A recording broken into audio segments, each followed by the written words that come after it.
Welcome to Can Angels Fly. I'm Nancy, and today we're here to cover the subject of sorcery, magic. Is magic real? Does it still exist during our time period? Now, how would we define magic? Let's see.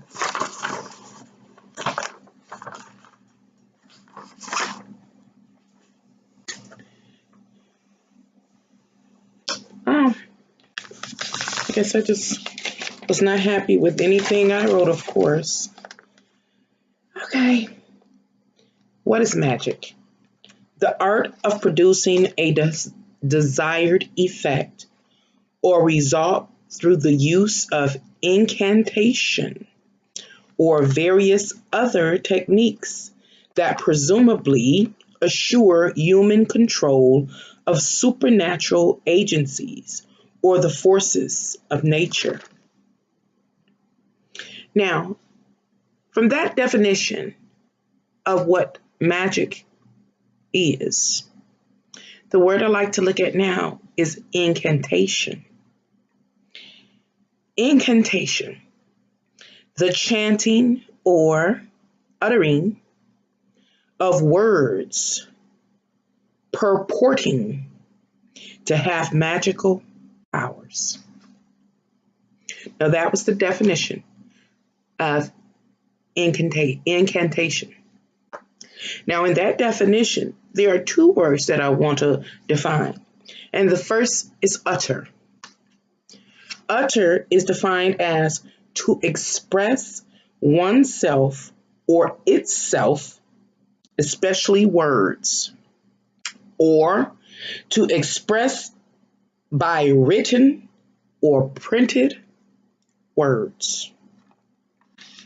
The other word that I want to define right now is purport.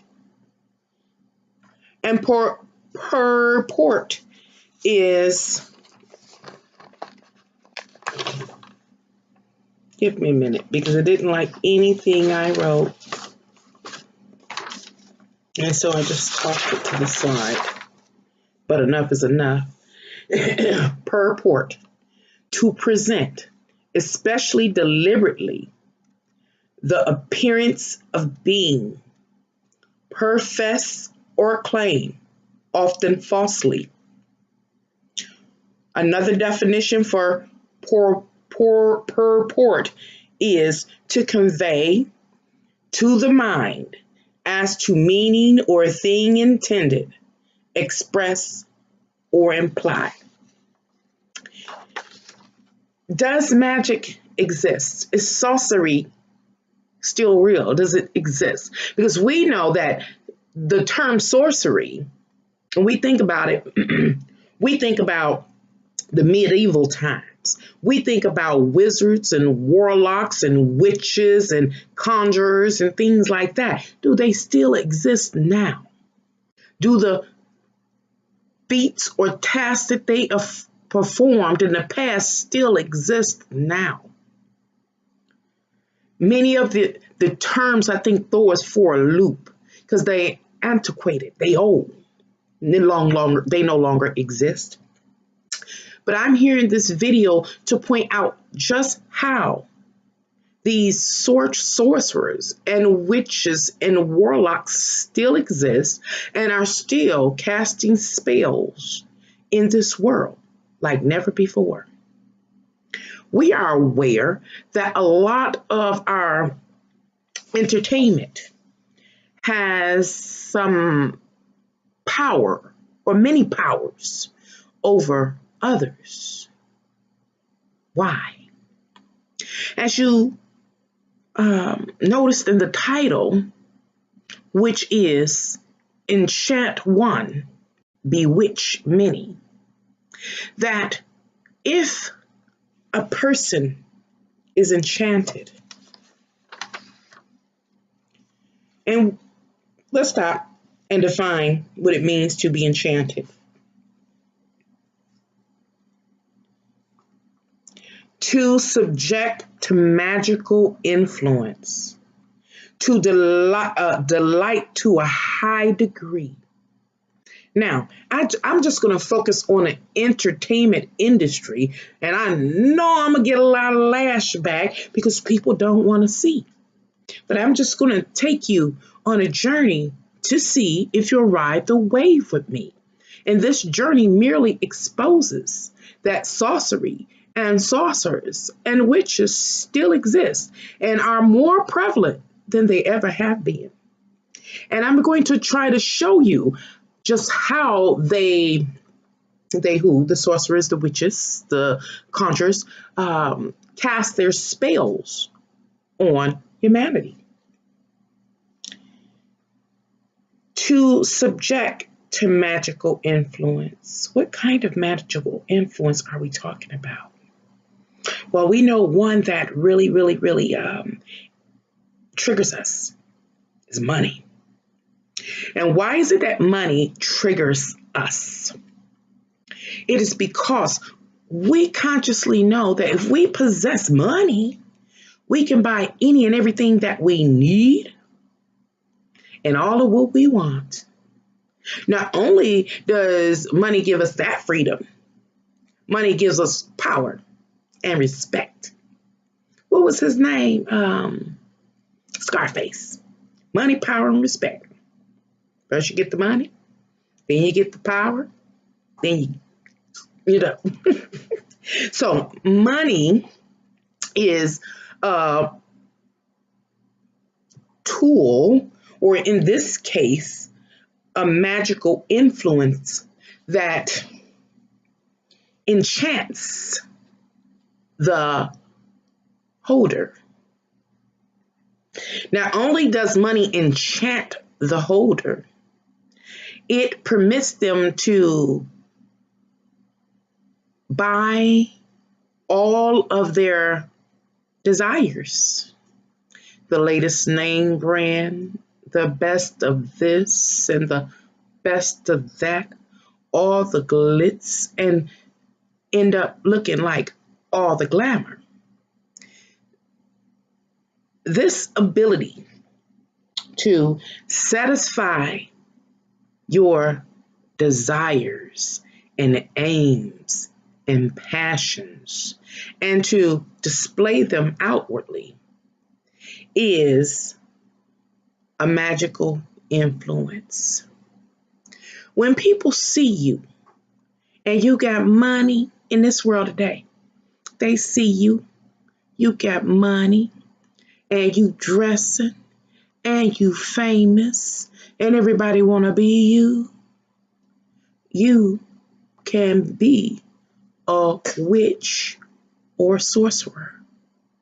And remember, I'm going to use an example. You're on some form of social media. You log in and you're scrolling, and you see her. Her who? Beyonce.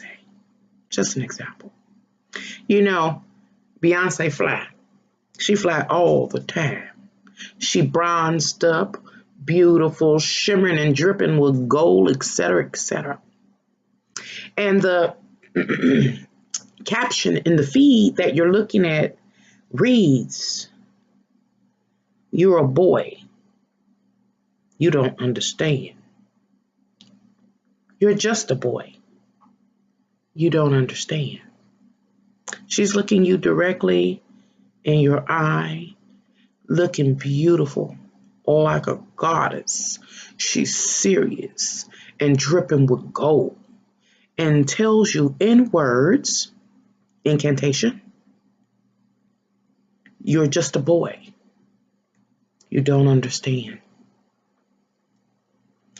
That is an example of magic, of sorcery, of spell casting. And why do I say that? Now, Beyonce got friends all over the world, but who is Beyonce really a role model to? Yep, women of all ages, especially young women. Beyonce is beautiful. She's married to one of the most powerful men. She has a beautiful shape. She has all the money. She got her 2 children, and she sings. She's talented. She's dripping with gold. I want to be her. Everybody loves her. She's famous. I want to be her. Mesmerized, bewitched. And then sometime later, scrolling on that media site, you see Beyonce, as fine as she always is, dripping in gold as usual, with a serious look. She is a role model. And she's saying to these women, especially young women, you're just a boy. You don't understand. Nothing else. Just that. Person say, I want to be her. And they continue on to scroll. But what happened didn't just stop there. That message that was written as defined by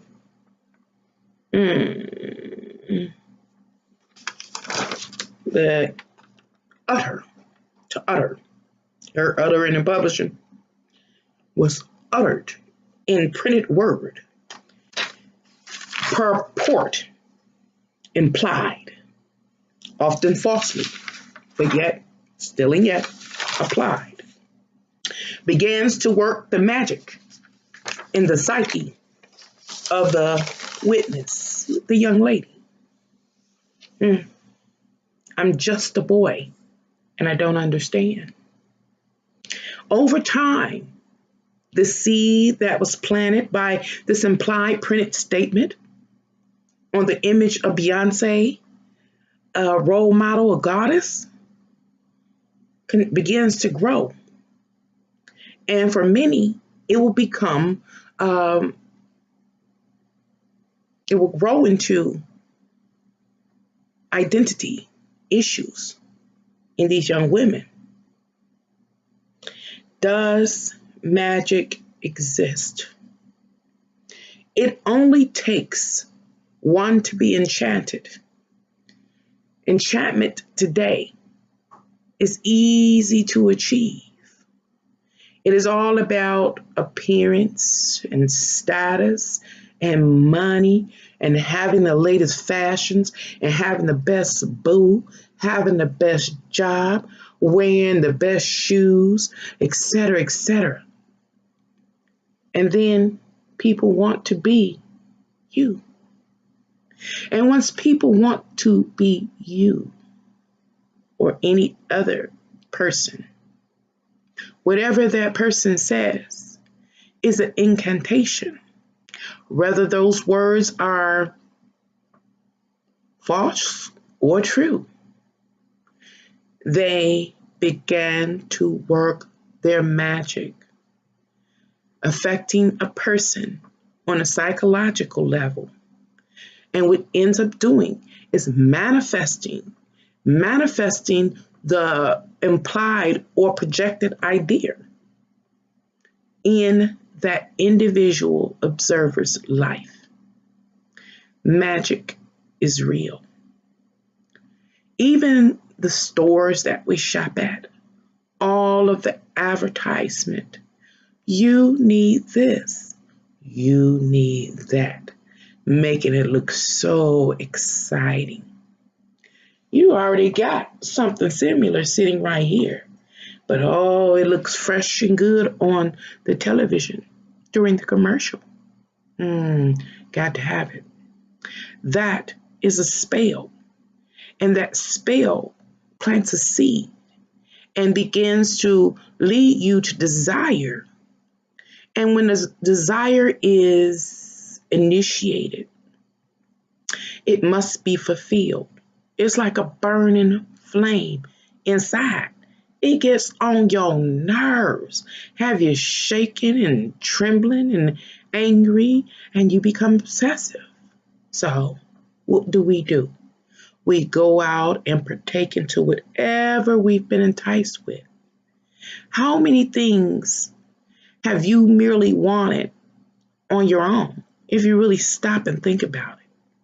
If you really stop and think about it, how much of what you go to consume or to purchase or to partake in, you really set up and figured it out yourself. If you choose any one thing and trace it back, you will find that a spell has been cast on you by enchantress,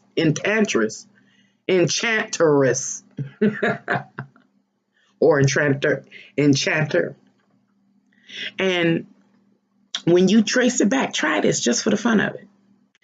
Trace it back. Those shoes you bought. What initiated you to need them? Did you have holes in your shoes? Were they busted, or, were your feet hurting? You had to go to that restaurant to partake in that, endless shrimp. Did you just have a taste for it, or did you see a commercial? Trace your steps back to why you ended up partaking in something in particular, or buying something, whatever the case may be, and you will find the sorcerer. Thank you for coming to Get Angels Fly. Until next time, bye.